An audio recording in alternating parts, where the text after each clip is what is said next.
如果不是六师傅收养我，我可能早就冻死在冰天雪地了。我跟六师傅名为师徒，实则亲同母女。可惜，好日子没过多少年，梅花门就遭到了血洗。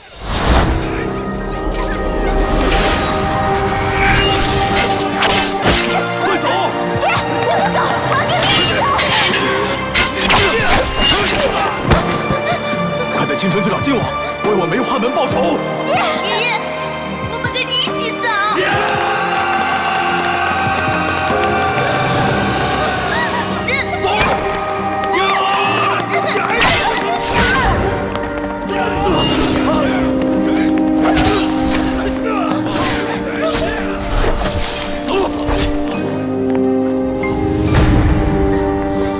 拖出去打！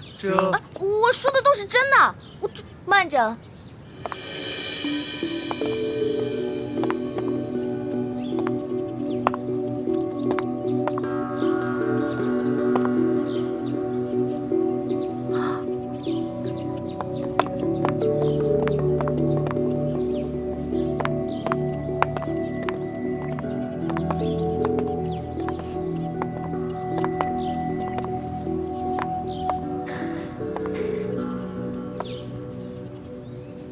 刘嬷嬷，可否借一步说话？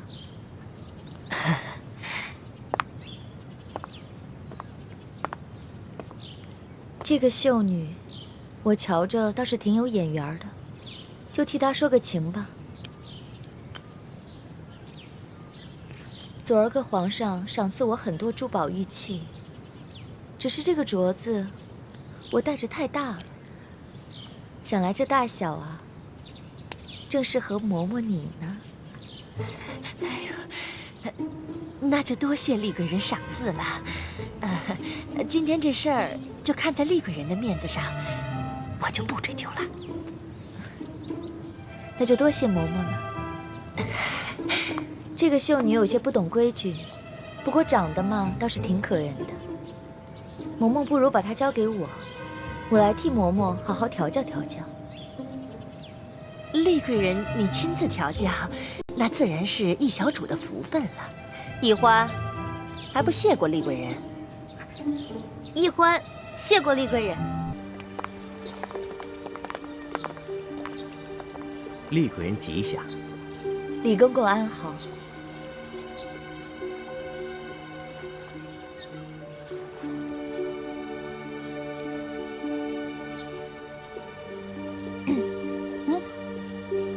秀女李易欢给李公公请安。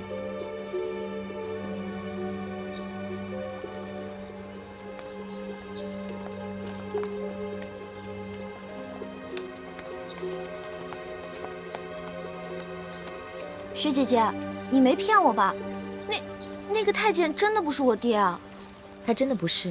我刚进宫的时候，一看到他，也把我吓一跳，差一点把他错认成大师傅。可我再多看几眼，就看出了差别。大师傅为人严正，心地坦荡，脸上的神情总是很严肃，喜怒都能看得出来。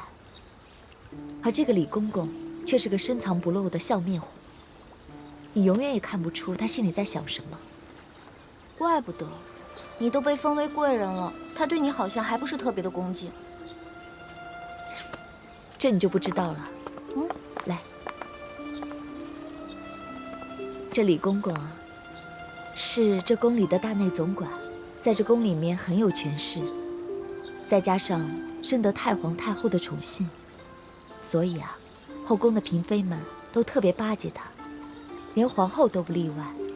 我只不过是一个小小的七品贵人，他自然不会把我放在眼里了。怪不得呢。这个李公公刚才还对你打声招呼，跟我连理都不理。欢儿，你以后见到李公公一定要主动打招呼行礼。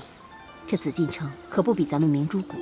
哦，为人处事一定要小心谨慎，稍有疏忽就得罪了人，别人在背后害你，你却一无所知，那岂不是很危险？哎呦，这皇宫简直不是人待的地方吗？你啊，从小一向在外面野惯了，如今也身不由己进了宫，还真是难为你了。你和你那个结拜兄弟龙三联系上没有？别说了，根本就没有。我们这个刘嬷嬷，简直不是人，我根本就没有机会逃脱他那些眼线，我只好让朱哥哥帮我去联系了。那就希望大师兄能够联系到龙三，让这个龙三在皇上面前帮你周旋，这样，你还能安全一些。不然以我现在的身份，也保护不了你。雪姐姐，六师傅，放心吧，我现在已经知道这皇宫的厉害了。我发誓，我绝对不会再让雪姐姐、六师傅跟朱哥哥为难了。我绝对不会再给你找麻烦了。你说的话我们可不敢相信，但愿吧，但愿啊，你能老实一点。皇祖母吉祥。得了，不必拘礼。皇后，来坐吧。谢皇祖母。你们都退下吧。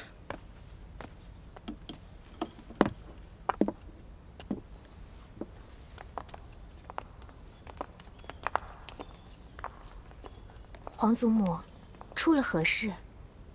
哀家刚刚得知，这批秀女中混入了鳌拜的奸细。奸细？哀家是警告过他，以为他会收敛，没成想他更变本加厉了。哀家要是不给他发发威，看来他真是把哀家当成一个没有用的老太婆了。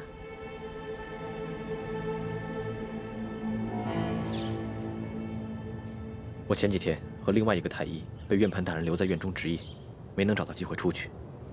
这几天夜里，我悄悄潜入御花园，每次等到半夜，都没能见到龙三。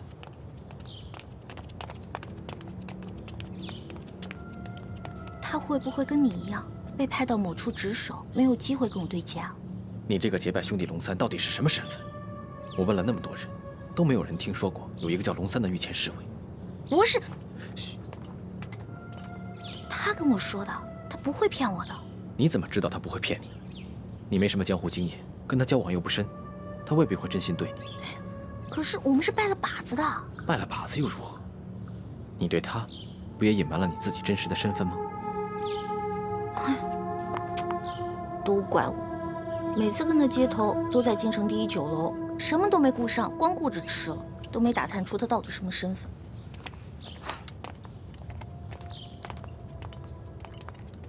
这个龙三，肯定是宫里的人，究竟是不是御前侍卫，就很难说了。这紫禁城里住着上万人，不见得人人都互相认识。我再找人四处打听打听吧。我让雪姐姐和六师傅也帮我打探打探。从昨天开始，康熙那个小色皇帝就开始挑选秀女侍寝了。他一旦选中我怎么办啊？在此之前，我得赶紧找到龙小弟，让他帮我在皇上面前好好周旋。好，你最好画一张龙三的画像给我，我拿着画像去打听。好，今天晚上给你画，明天找机会给你。好，散了吧。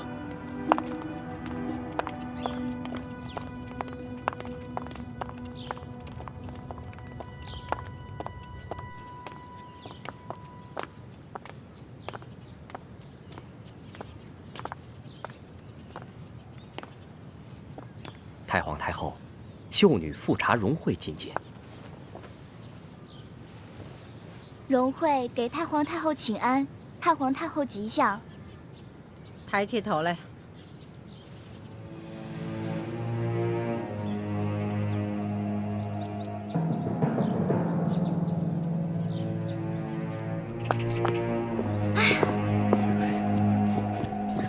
是吗？玉兰姐姐，他们这是怎么了？荣惠姐姐她，荣惠姐姐怎么了？她昨天不是被叫去侍寝了吗？她可是这批秀女当中第一个被叫去的，你不是还挺羡慕她的吗？她不知道做错了什么，惹怒了皇上，被太皇太后赐死了。惹怒了皇上，被太皇太后赐死了。我们大家都吓坏了。对了，今天晚上秀禾姐姐也去侍寝了，不知道她今晚的运气能不能好一点。我的天哪，我还是赶紧先画画吧。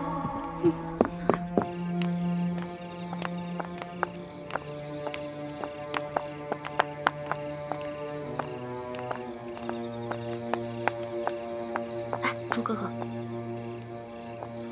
哎，康熙那个小皇帝简直太无情了，刚刚临幸完荣会，一转眼就不认人了，任由太皇太后就把他给杀了，真是伴君如伴虎。也不知道雪姐姐以后会怎么样。所以，我们要尽快想办法找到龙三。龙三的画像呢？啊，全是。怎么这么多？我有点不太确定自己画的像不像，我就多画了几张。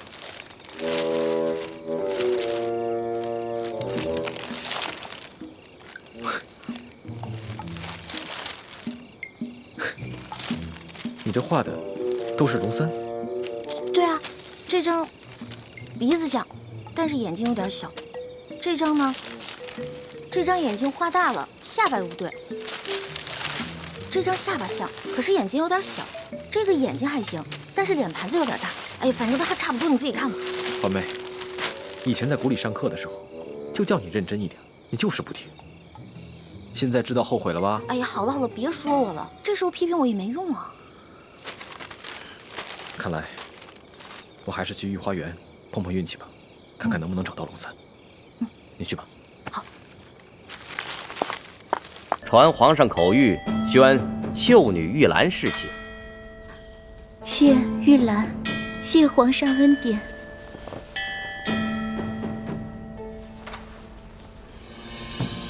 起来吧，随咱家前去沐浴更衣。李公公，秀禾呢？他为什么一直都没有回来？他不会再回来了，他也被太皇太后赐死了。哎，姐姐，公公，可知道秀禾犯了什么过错，被太皇太后赐死了？可否提示一下，也好让妾吸取教训。这个嘛，咱家也不清楚。主子们要赐谁死，那还不是一句话的事，谁又敢多问呢？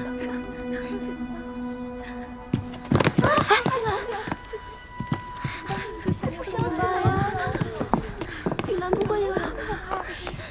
真后悔，早知道我就不进宫了。真像我这样。龙小弟啊，龙小弟，我要是再找不到你，恐怕我也顾不上什么执行任务了，只能一个字：脚底抹油，溜了。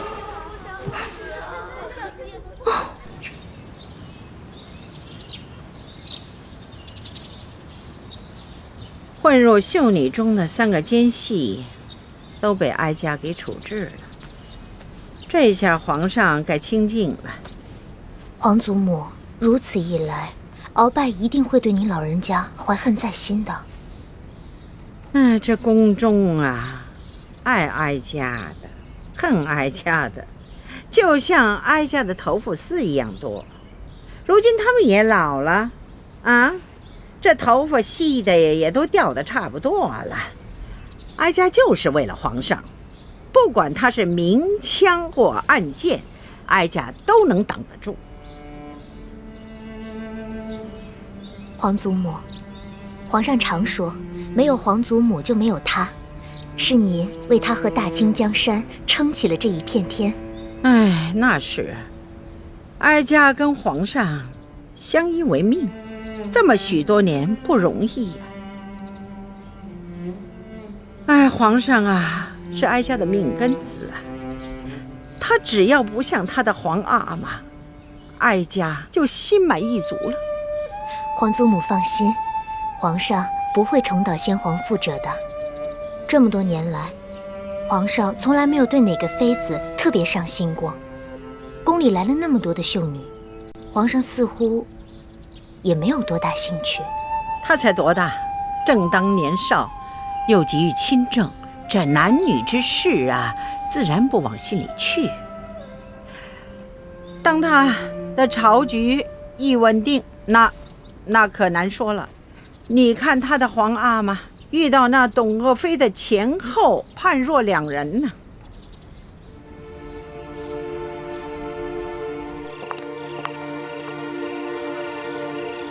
玉兰也被刺死了。康熙那个小皇帝一定是疯了，居然一连3天宣了3个秀女尸体，等天一亮，就借口他们事后不周，把他们交给了太皇太后。太皇太后竟然把他们都给刺死了。这事儿不对啊！康熙性情沉稳，不像是那种喜怒无常、嗜杀成性的人。而且清晨告诉过我，康熙召他侍寝的时候是很温存的，一点都不难伺候。那他怎么会一连3天要刺死3个秀女呢？这事一定有蹊跷。可惜我和清晨想了很多办法，都没有找到龙三。不然可以让易欢去问问龙三，这究竟是怎么回事。六师傅放心吧，易欢已经想到找到龙三的办法了。哦，是什么办法？既然易欢找不到龙三，那就只能让龙三来找易欢了。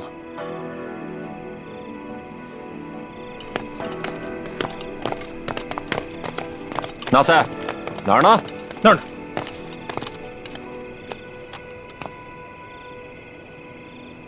哎，奇怪了，这谁呀？啊，居然这么大胆儿，在这紫禁城里给我放孔明灯。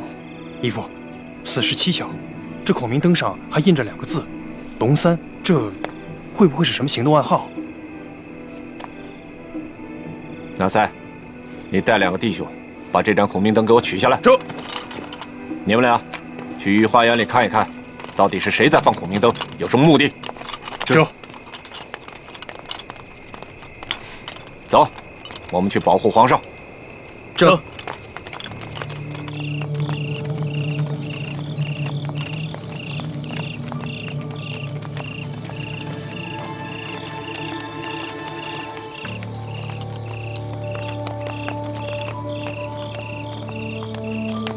皇上还没有就寝吧？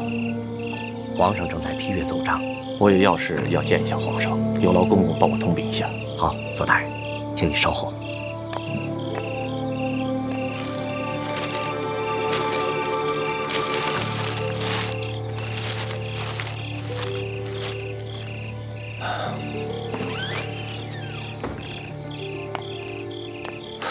怎么样，李公公？左大人，皇上宣你觐见。啊，多谢了。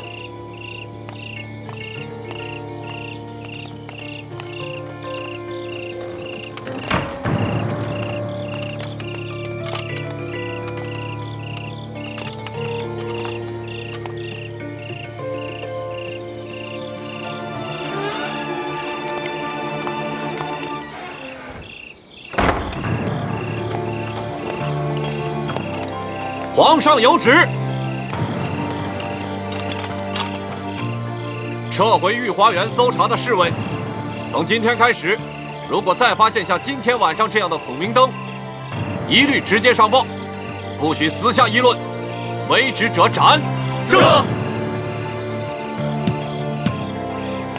左大人，皇上这道旨意到底有何深意啊？当奴才的，不要随便的猜测圣意，按旨办事。老奴失言了。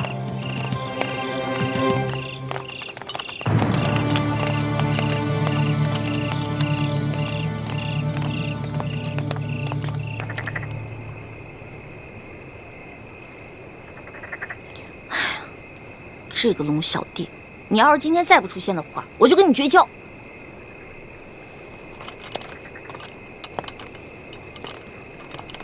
大哥，大哥，大哥，大哥，大哥，大哥，大哥！我呀，龙小弟。大哥，你怎么变成了个女的呢？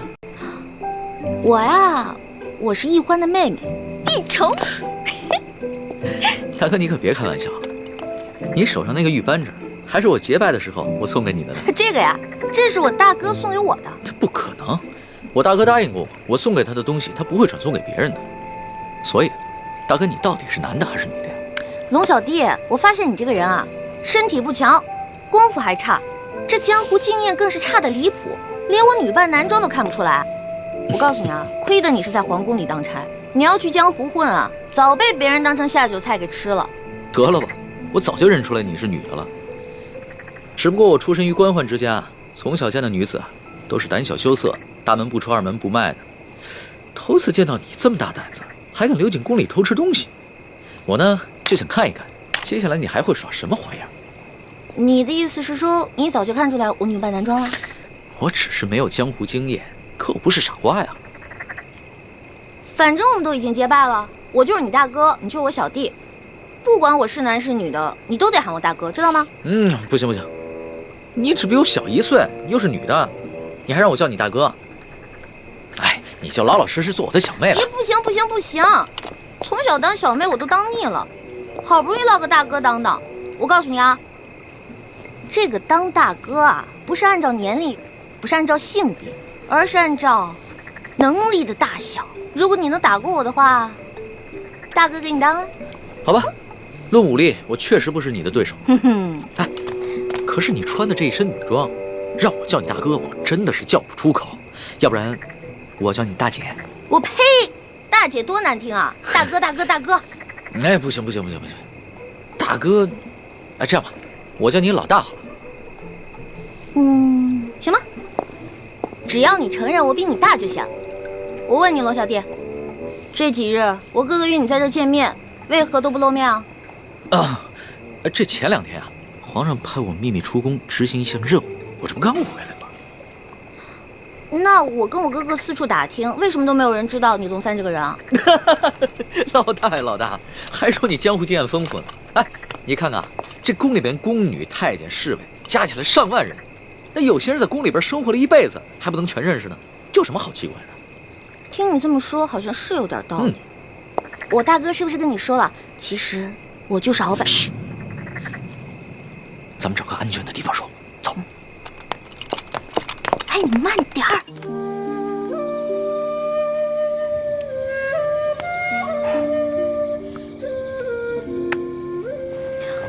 对了，龙小弟，如果你跟皇上揭发鳌拜图谋不轨、伪造秀女的事情，是不是可以治鳌拜一个大罪啊？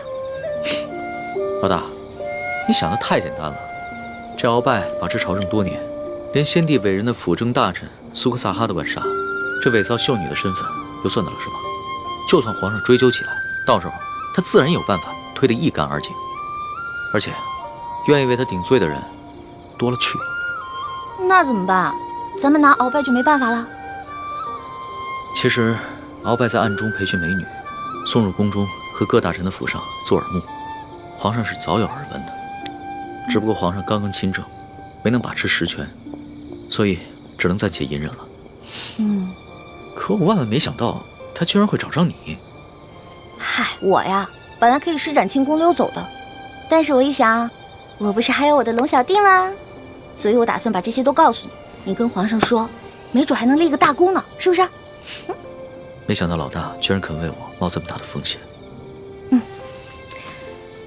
哎，对了，老大，那个大补丸的解药要不要解？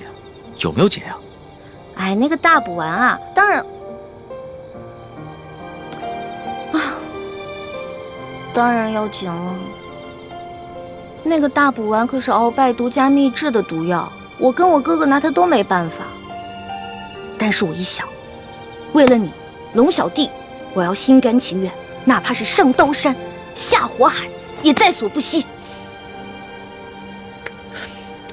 老大，还是你对我情深意重。等皇上抓着鳌拜以后，一定会逼着鳌拜交出大补丸的解药的。唉，那个小皇帝我是指不上了。一连3天，临幸的3个秀女，天一亮就被太皇太后直接给除掉了。像这样的暴力昏君，你说他就算抓住了鳌拜，掌握了大权，与我跟天下老百姓有何关系啊？老大，其实你误会皇上了。那3个秀女啊，都不是普通的秀女，她们都跟你一样，是经过训练送到宫中来当奸细的。你是说在这批秀女当中，还有其他秀女是鳌拜的奸细？当然，不仅鳌拜，还有吴三桂，还有一些心怀不轨的大人，都在秀女当中培植有自己的亲信，妄图把手从朝堂之上伸到后宫中来，用来控制皇上。天哪，被你这么一说，好可怕呀！这原来看似平静的皇宫，有这么多阴谋啊！不过可惜那3个秀女了，她们有什么错呀？她们肯定也是受人胁迫才不得已的。哎呀，这个皇帝心真狠，把他仨全杀了。老大，这权力之争啊，不像是请客吃饭，而是你死我活的较量。皇上要是在这个时候仁慈一点，那他就会被像鳌拜那样的权臣掌控得死死的。龙小弟，你说皇上会不会把我……若是皇上呢，悄悄派人查出你的底细啊，那你这小命肯定就不保了。但是我已经跟皇上禀报过，所以一定会保你没事的。真的啊？而且你要是配合皇上抓住了鳌拜，一定会立下大功的。哎，如果我配合皇上抓住了鳌拜，他是不是可以给我好多奖赏？那当然，赏赐的金银珠宝，你3辈子都花不完。真的假的呀？那这一趟冒险我可值了。说吧，让我怎么配合皇上？怎么配合皇上？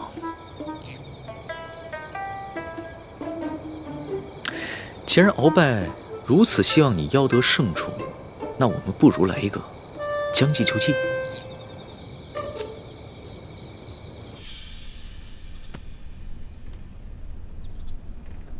小主的身子并无大碍，可能是饮食不调积了食，待我为你开几服消食化积的药，服下便好了。哎呦，可不及时嘛！这宫里的茶点饮食实在太好吃了，我一吃根本停不下来。这宫里处处潜藏着危机，你要把性子收敛一点。知道了，你怎么还是老毛病啊？到哪儿都想管住。少跟我抬杠。说正经的，我觉得龙三的计划不妥。你别忘了，你是大明晋王的郡主，我未来的太子妃，怎么能去给大清的皇帝侍寝呢？又是这句话，我不是都说了吗？不是真的去侍寝，这是他跟皇上商量的一出戏，为了骗鳌拜的，不会真的去给小皇帝侍寝的。话虽如此，可是如果你真的进了小皇帝的寝宫，这半夜3更孤男寡女的，小皇帝又是青春年少，你又这般貌美，万一他想假戏真做了怎么办？不入虎穴焉得虎子。而且龙三都跟我说了，前段时间这个小皇帝啊，中了鳌拜的慢性毒药，大伤元气，到现在还没有恢复呢。对你呀，我永远没办法放心。我给你准备了一条浸过蒙汗药的丝巾，如果他真的对你起了色心的话，你就想办法让他嗅这条丝巾，你自然就没事了。小心藏好。记住了，如果你真的让他占了便宜的话，你就干嘛？吃了我？你就知道欺负我，我自然不敢对你怎么样。可是如果他真的，我就算豁出我这条命，我也要宰了他。朱哥哥，平时看你挺稳重的，怎么一到这种事上那么冲动？你看我，平时虽然很任性，但是这种大事上绝不糊涂。放心吧，而且我有轻功啊，就算我遇到什么危险，我可以逃掉啊。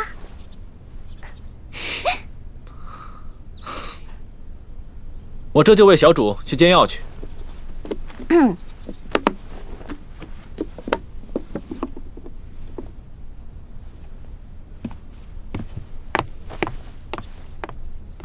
哇，这么厉害！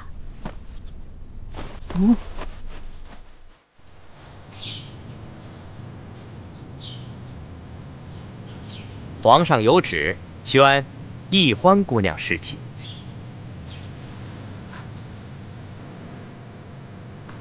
臣女易欢，谢皇上恩典。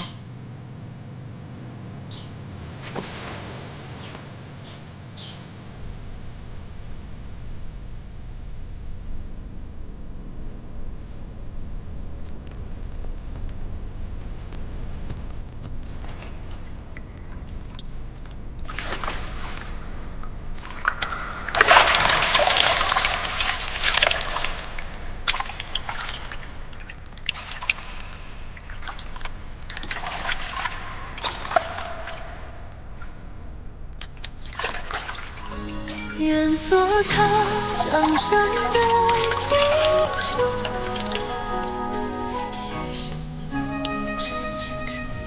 如此，我心心里会很清晰。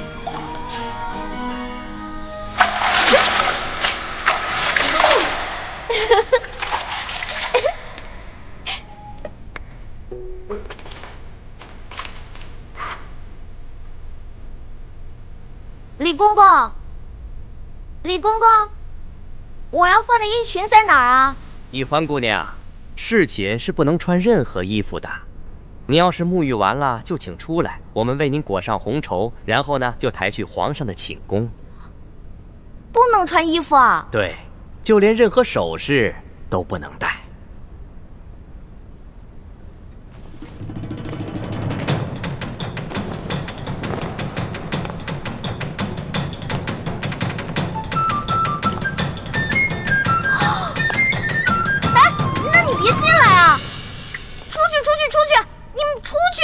不行，必须由我们亲自给你裹好红绸，顺便检视一下易欢姑娘的身体皮肤状态，看看有没有突发的瑕疵，以防止易欢姑娘夹带其他的物品。那哪行啊？男女授受不亲。要不这样，你们先出去，等我穿好了叫你们。敬事房太监主要负责皇上和后宫所有嫔妃的房中之事。易欢姑娘入宫之后，难道就没有学习过吗？学是学过了，但我现在不是还有点不习惯吗？这。哎，你们！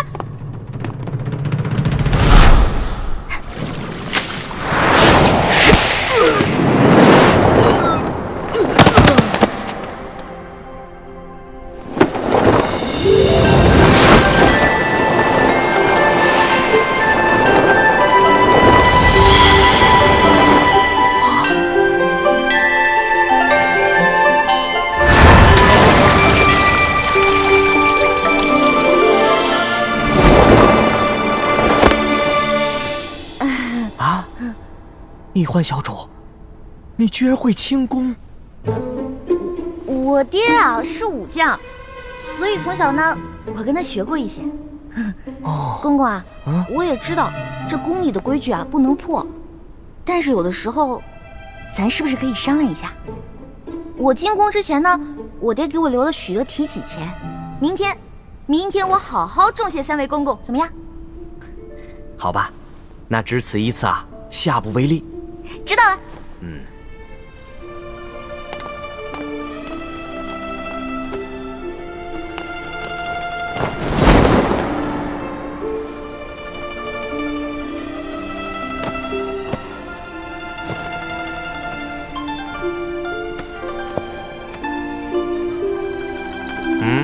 这。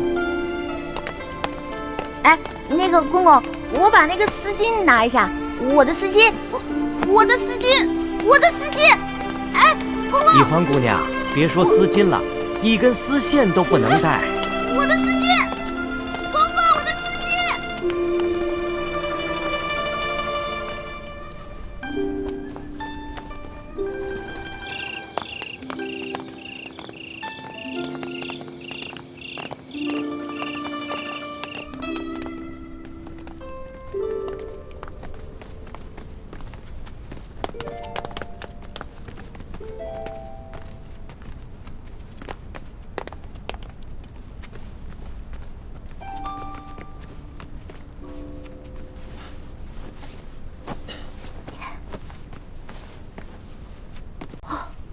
易欢姑娘啊，一会儿皇上可就来临幸你了，可千万不要忘了之前学过的规矩哦，好好的侍奉皇上。好，挂帘子。这。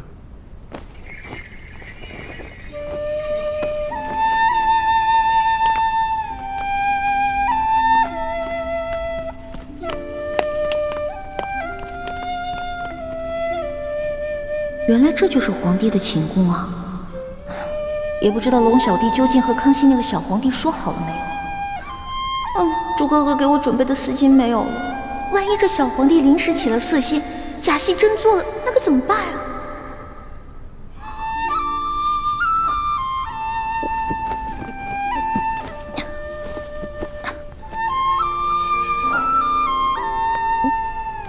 完了完了，猪哥哥要是看到我穿成这个样子，肯定会气个半死。要不趁这个小皇帝还没来，我赶紧溜了吧。万一那个小皇帝怒了要砍我的脑袋，那龙小弟肯定会帮我求情啊。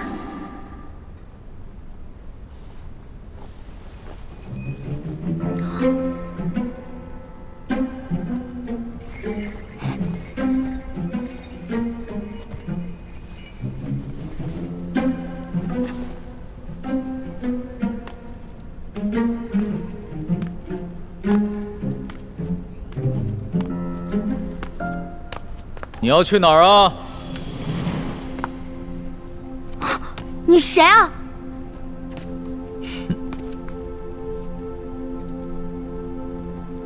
除了朕，还能有谁啊？你是皇上？你是皇上，为什么要戴面具啊？啊，朕喜欢在临幸后宫嫔妃之时，玩一些有情趣的小游戏。臣女一欢叩见皇上，皇上万岁万岁万万岁！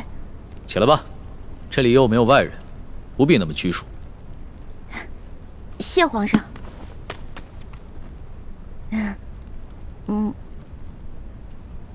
皇上，原来您这么和气啊！我一直……不，说错了，臣女是臣女。没关系，这里没有外人，朕允许你自称我，这样说起话来才更自在。对了，你刚刚要去哪儿啊？我刚刚觉得这屋太黑了，我打算出去找几盏灯，拿回来点一下。朕在就寝的时候啊，喜欢光线暗一些。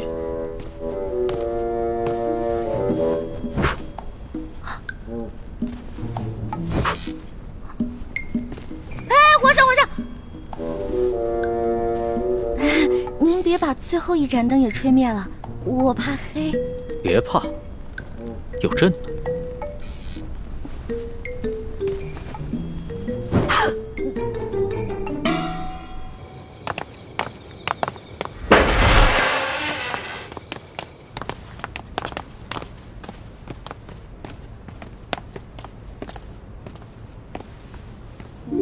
微臣李建清叩见厉贵人。李太医免礼。谢厉贵人。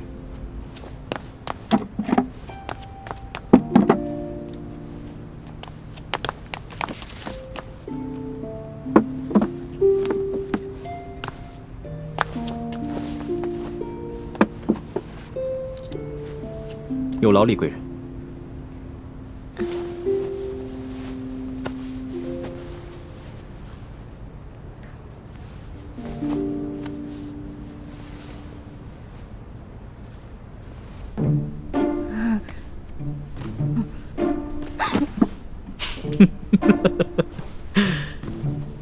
你看起来好像在发抖啊，很怕朕啊？我没有，我只是觉得这屋子比较冷而已。哦，你穿的这么少啊，难怪会冷。要不然这样，你到朕的龙床上躺一会儿，盖着被子暖暖身子。让我上床，这小皇帝果然没安好心。我突然不冷了。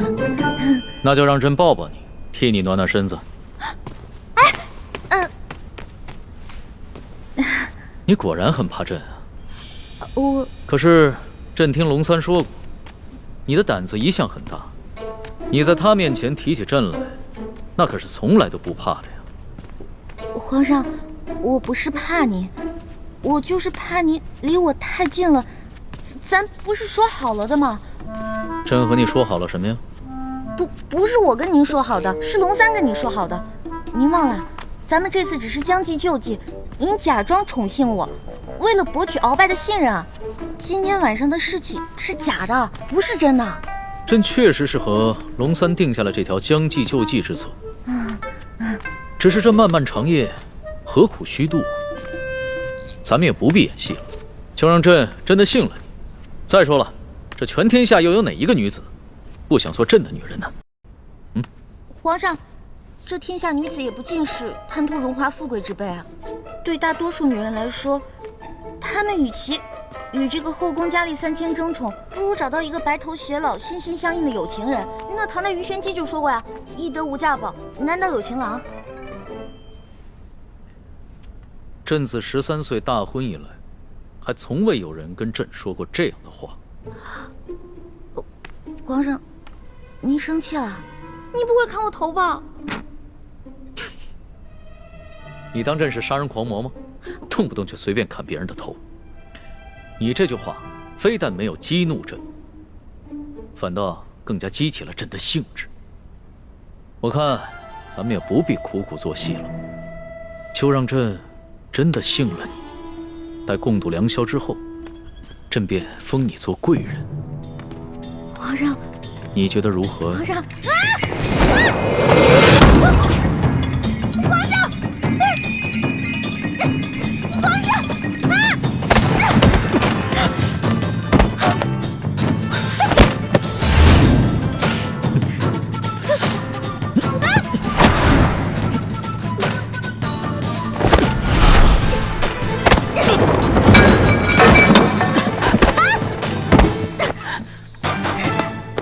皇上，谁让你们进来的？启禀皇上，奴才见到殿内没了灯光，又有打斗之声，还以为来了刺客，所以赶紧进来护驾。刺客？什么刺客？哪有什么刺客？没有朕的旨意，谁也不许进来。这……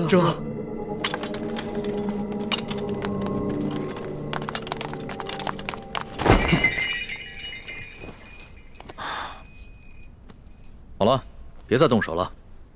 再动手的话，真把你当刺客，你这颗脑袋就真的搬家了。你哭什么呀？皇上欺负人！朕怎么就欺负你了？是你先对朕出的手啊！这还是第一次有人敢在朕的龙床上对朕大打出手，只怕也是古往今来第一个敢在龙床上对皇帝大打出手的女人吧？皇上强词夺理，明明就说好了，还强迫人家，人家不想反抗，反抗还不让，反抗打不过人家就吓唬人家，哪有这样的？朕有你说的那么不堪吗？好了，别哭了。要是被外边的太监给听见了，不知道的还以为朕欺负你一个弱女子呢。那皇上你离我远点，我就不哭了。你让朕远点，朕就远点，那朕岂不是很没面子？啊，龙小弟，你在哪儿啊？你还说皇上是个正人君子，结果皇上就欺负一个弱女子。来，好了，别哭了。哎，朕不跟你这个小女子一般见识。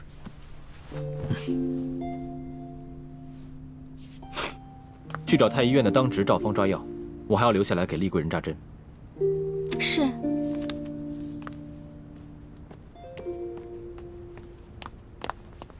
你去烧壶热水，一会儿我要替厉贵人更衣。是。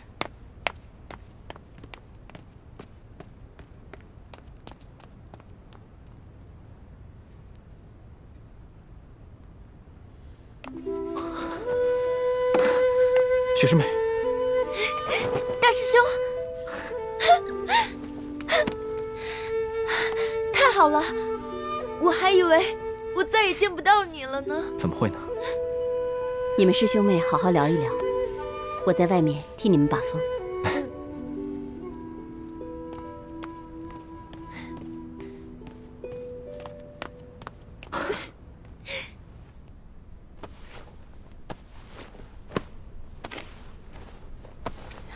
你找什么呢？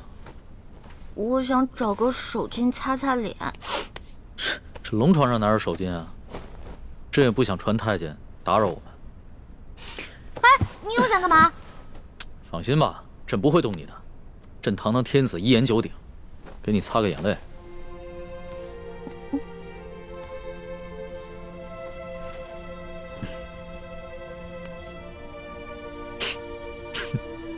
看看你现在这副样子，亏龙三还说你是他的老大。哎，他是现在看到你哭得跟鼻涕虫似的，还不笑话死你？其实我在龙三面前好多都是吹牛的，我没有他说的那么勇敢，我也没有多少江湖阅历，我也从来没被哪个登徒子轻薄过，何况是被全天下最有权势的轻薄过，我能不害怕吗？朕听出来了，你是拐着弯儿骂朕是个好色轻薄的登徒子是吧？臣女不敢，臣女没这么说。皇上，臣女能不能请求皇上一件事啊？说来听听。您能不能别把今天晚上的事儿告诉我龙小弟啊？如果你告诉他的话，以后我就没脸在他面前充老大了。哎呀，朕又不是长舌妇，哎，不会告诉他的。哎，不过朕保全了你在结拜兄弟面前的形象，你要怎么答谢朕呢？皇上，您可是全天下最有权势的人，也是最有钱的财主，您就为这么点的小事儿勒索我一个身无分文、身无寸缕的小女子啊？又是朕的不是啊！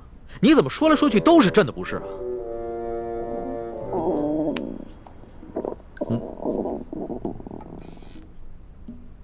什么声音？是我肚子叫。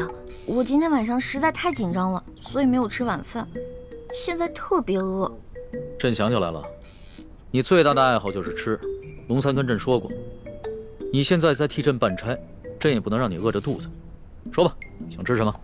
谢皇上，我想吃烤鸭、炸虾丸子、蒸乳酪，还有黄焖小羊排，还有素八碟、珍珠翡翠羹、水晶包子豌豆黄，再加一壶桂花酿。哎，皇上，你怎么知道我喜欢吃什么呀？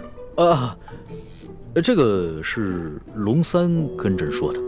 龙三跟朕说呀，你们两个头2次见面的时候啊，你都在跟他抢吃的，朕听着有趣儿，所以印象也就特别深刻。这个龙三，以后再也不理他，怎么把我什么都告诉人家？朕可不是人家，朕是皇上。来人，掌灯，传膳。倾城，你进宫的这些日子以来，过得还好吗？我不得不离开你们这些亲人朋友，来到这个活死人墓一样的紫禁城，和成百上千的女人争奇斗艳，来取悦我们最大的敌人。你说我能过得好吗？对不起，倾城，要你冒名顶替舒婉欣进宫的方案，我本来是不同意的。可这是6位师傅一致的决定，我也无力反对。大师兄，你不必自责。就算你反对，我也会主动要求进宫的。毕竟我们这些在明珠谷长大的孩子，没有一个人能为自己活着。就连单纯任性的小师妹，不也阴差阳错的进了宫吗？是我太无能了，还要让你们几个女孩子冒这样的风险，忍受这样的侮辱。今晚，一欢也要被召去侍寝了，也不知道现在怎么样了。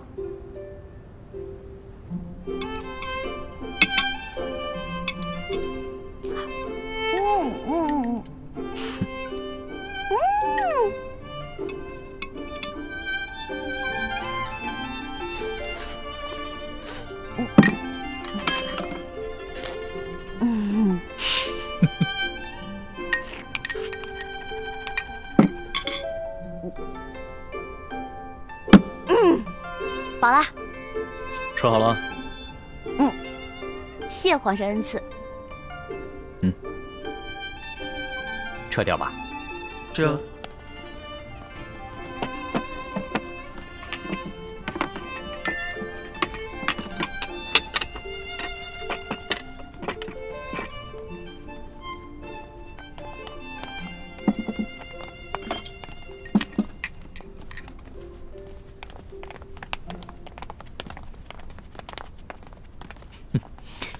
看你吃东西啊，还真是有趣儿。你一个女孩居然能吃得这么香，你这小小的肚子里，到底是怎么装得下这么多东西的呀？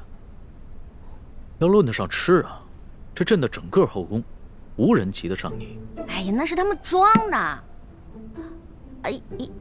因为您是皇上嘛，他们在军前得注意自己的礼仪，所以要压制自己的食欲嘛。孔圣人也说过呀，人生3大乐趣，食、色、性也。所以呢，这个美食是人生最大的乐趣之一。说得对。食色是人之本性，现在食之乐趣你已经享受过了，要不要再享受一下色之乐趣啊？看来这个色狼皇帝还真是狼心不死啊！哎呀，要是猪哥哥给我的丝巾在就好了，让我骗他闻一闻，就能让他乖乖睡着了。哎呀，这一夜良宵还剩一半啊！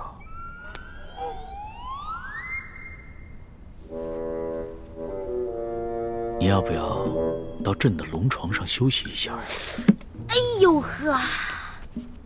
你又想干嘛呀？皇上，吃太多了，我撑到嗓子眼儿了，我想运动消化一下，可以吗？行。要是连这个朕都不准，那朕岂不是很不懂得怜香惜玉啊？你既然想消食，那就请便吧。谢皇上恩典。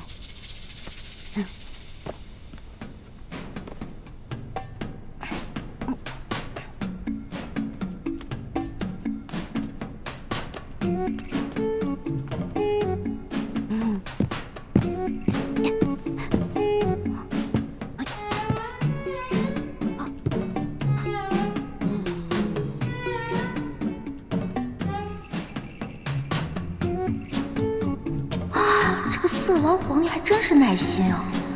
看来是打定主意要吃了我总不能就这么运动一晚上吧？这可怎么办？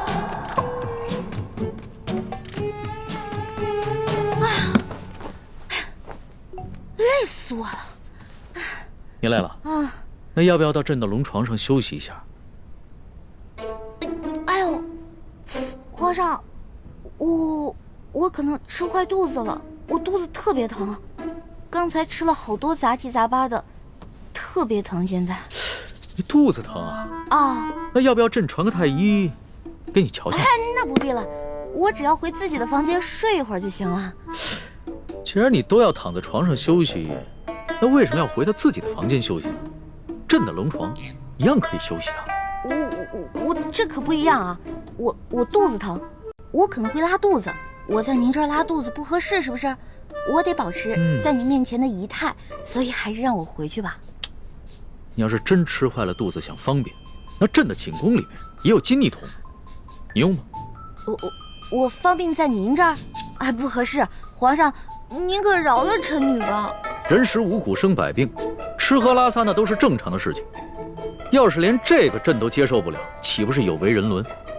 你别紧张，要是真吃坏了肚子，你就在朕这儿方便。朕不介意。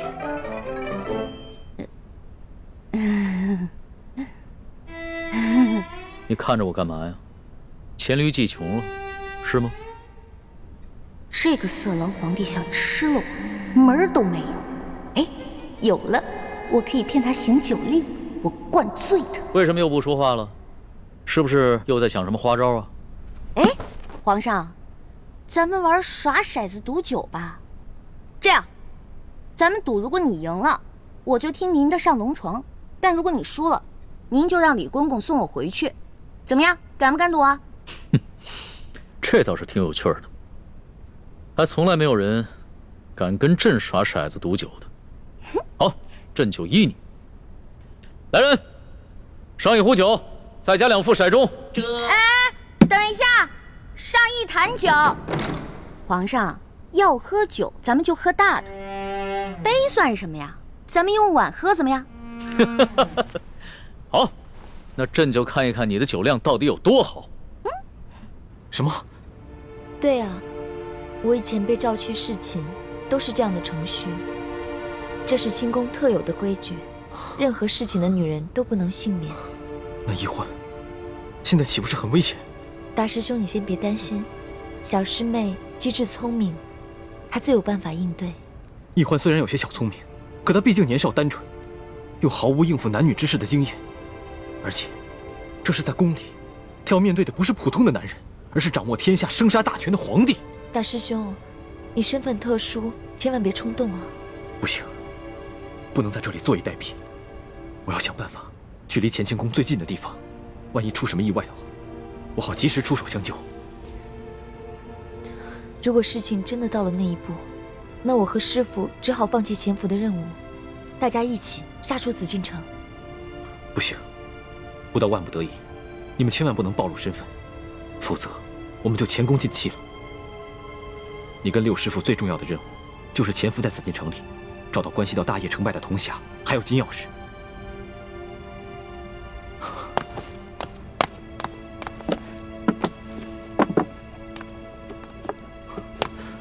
我先走了，你多保重。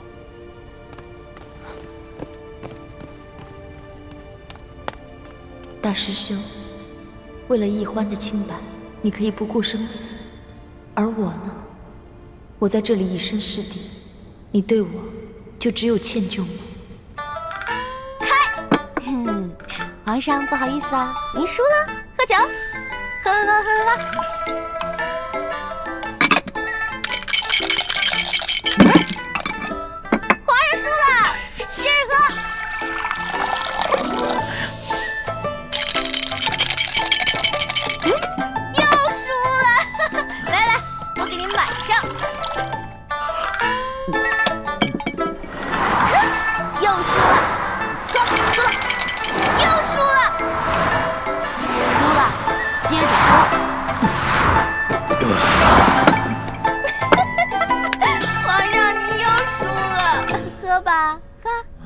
怎么老是朕输啊？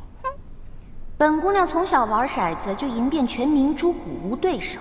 你这个第一次玩骰子的笨皇帝不输才怪呢。哎呀，皇上，您啊真是海量，而且您酒品好啊，每次赌完了以后吧，您都不赖酒，都喝，是不是？笑，真是天子，怎么会赖账呢？快喝吧。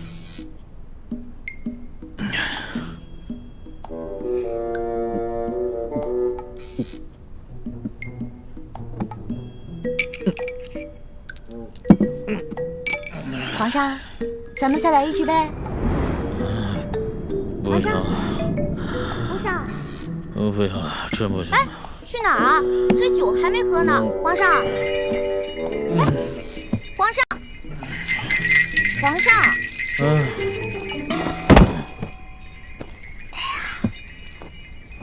让我看看皇帝长什么样。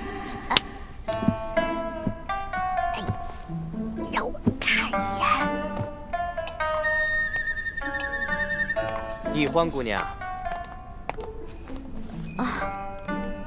李公公，皇上已经安寝了，易欢姑娘，请回吧。可是我还想再待一会儿。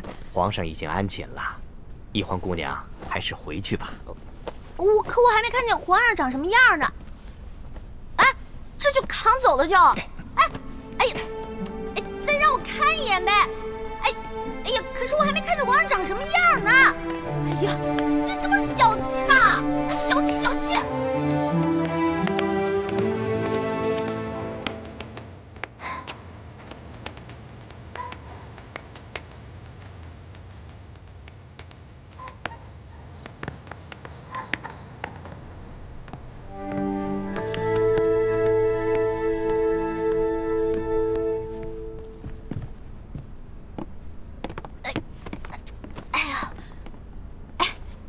李公公，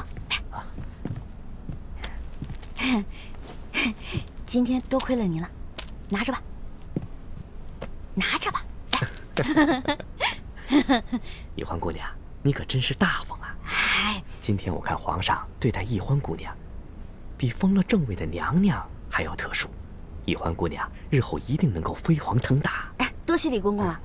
这假如以后皇上再传我侍寝的话，还得有劳李公公多多照顾。小小诚意，小小诚意啊！等我以后飞黄腾达了，少不了你的好处。好说，好说。易欢姑娘，这时候也不早了，快歇着吧。好嘞，好嘞，我走了。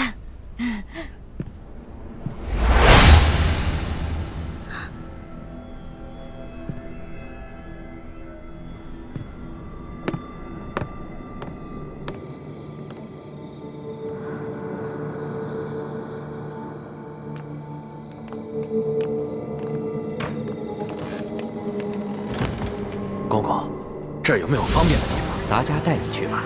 哎呦，那有劳公公了。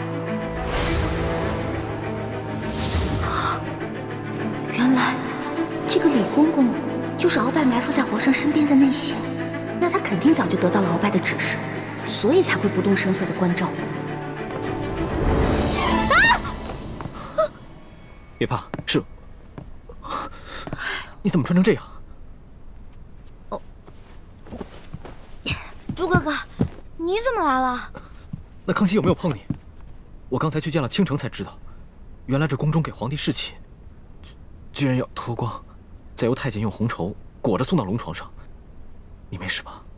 哎呀，我没，哎呦，我当然没事了。真的没事？听倾城说，侍寝的时候连一根丝线都带不进去，我给你的蒙汗巾肯定也带不进去吧？嗯。那你怎么应付他？嗯。我就不信，那康熙看到你这个样子，他会不动心吗？他刚开始是有点动心，对我有点动手动脚的。不过我后来跟他提龙三了，我说我们这是假戏，不能真做。后来他就没怎么样了。真的？真的。朱哥哥，你要是再怀疑我的话，那我可生气了。对不起，欢梅，是我错了，我相信你就是了。这次是我太大意了。如果那康熙再找你侍寝，我得赶紧想一个法子，确保万无一失。哎，朱哥哥，你先别着急嘛，我有重要的事情要告诉你。我才发现，原来这个李公公就是跟鳌拜勾结的内奸，怪不得李公公今天这么照顾我呢，肯定是鳌拜提前跟他打过招呼了。原来李公公就是鳌拜埋在康熙身边的棋子，此事万万不能让康熙知道。为什么呀？如果我们跟龙三说了，让他汇报给康熙，不光龙三能立功，还能得到好多奖赏。我们可以拿着这些钱去买好多东西，分给谷里的兄弟姐妹啊。欢妹，你又犯傻了。我们这次来紫禁城，可不是来敛财的，我们的目的是要挑起康熙跟鳌拜的内斗。你想啊，如果我们帮康熙除掉了鳌拜埋在他身边的一条蛇，这对于我们来说能有什么好处？对，你说的对，那我明白了。哎，叶哥哥跟樊姐姐怎么样了？刚刚得到他们的消息，他们已经跟踪到了吴应奇的车队，正在想办法下手。我们在宫里的计划还挺顺利的，希望叶哥哥跟樊姐姐能顺利的找到1号金钥匙，这样我们就可以早日平安的团聚了。我先走了，早点休息。